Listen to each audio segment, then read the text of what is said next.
The Walrus and the Carpenter by Lewis Carroll. The sun was shining on the sea, shining with all his might.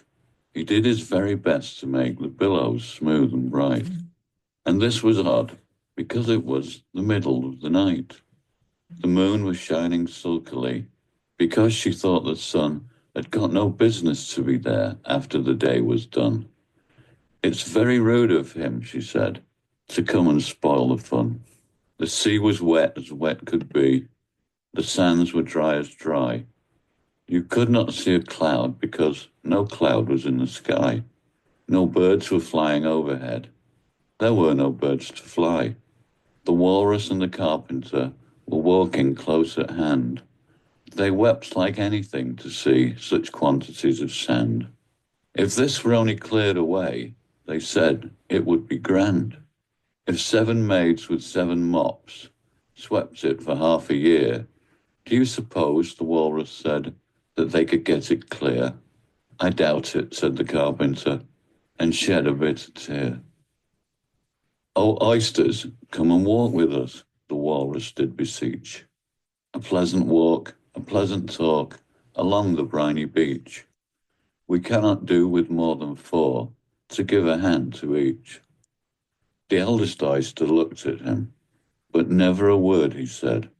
The eldest oyster winked his eye and shook his heavy head, meaning to say he did not choose to leave the oyster bed. But 4 young oysters hurried up, all eager for the treat.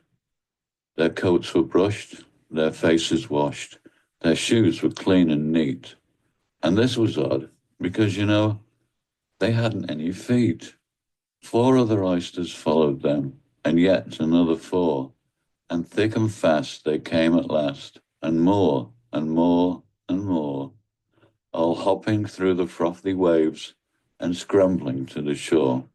The walrus and the carpenter walked on a mile or so, and then they rested on a rock, conveniently low, and all the little oysters stood and waited in a row. "The time has come," the walrus said, "to talk of many things, of shoes and ships and sealing wax, of cabbages and kings, and why the sea is boiling hot, and whether pigs have wings.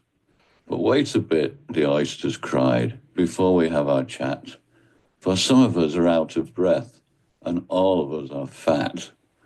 "No hurry," said the carpenter. They thanked him much for that.